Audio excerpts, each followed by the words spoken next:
unfairly targeting a community. A vile, degenerate person that will prey on young, innocent girls does not take race into account. They go after girls, simple. And I think by saying, oh, they go after white girls only, is bang out of order, because what you're doing is turning into a race issue. And it's important to realize this, because what you're doing is that you're diverting from the actual problem, which is that you have these vile, degenerate men who are harming young girls. That's what we need to look at, and not say, oh, because they're Pakistani, they're more likely to do this. No, that's rubbish. That's not the case. They picked up whatever girls they could. It just so happened they were white girls. You hear of cases when they went after Bangladeshi girls too. They'll go after girls because they want to target vulnerable people. It doesn't matter who they are. They don't look at race. Mohammed, so you wanted to come back? The thing is that a simple freedom of information request into West Yorkshire Police shows that with 53 grooming cases, 47, so 5 cases were Asian, the rest of 47 were white. The thing is, this thing of saying, oh, what we've done is, there's 67 or so cases, we're saying, let's extrapolate from that, it's a Pakistani problem. How can you extrapolate from a small data where you have research groups who've actually spent time on this, saying that data is not reliable enough to extrapolate that it's a Pakistani problem? And then you have people, commentators,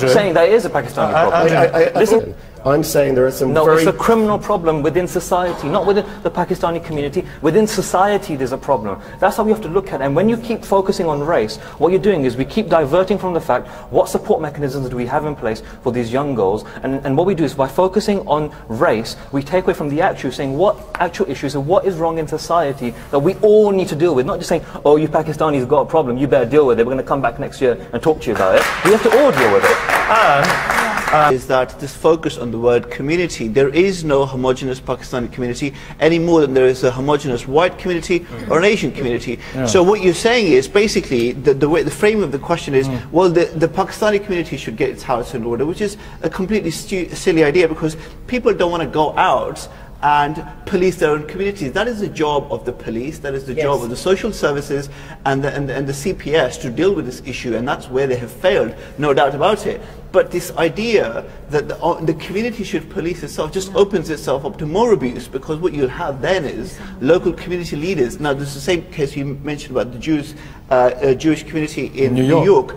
In that case, what happened was the Orthodox rabbi leaders themselves went to the police and said, we'll deal with this problem in our own community, right? And so actually makes it worse. Similar to the Catholic Church, wasn't it? Exactly. Yes. So actually what you're doing is, if you make it into a community thing, if you make it into a cultural thing, you're making it worse, because what you're saying is essentially that the community leaders have to deal with this. A generalization, and then you say, well, it's a minority, not a majority, therefore the generalization does not stand. Look, most Muslim women in the UK are abused by Muslim men. You know why? Simply because most rape happens within families. So this idea that somehow they see one class of women or one group of women as untouchable, another I'm not going to rape you, I'm going to rape it's her. Just completely idiotic.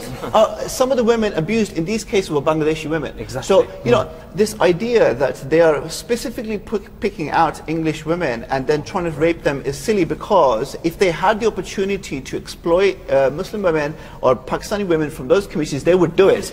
Well, I do think that one reason why these girls were all white is that the Asian girls, Muslim girls, Pakistani girls are better protected by their families. I think firstly, let's get the facts right.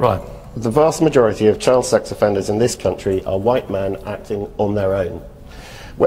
If you look at offences where the victims are prepubescent, where the victims are boys, where the abuse is within the family, again and again it's white men acting alone.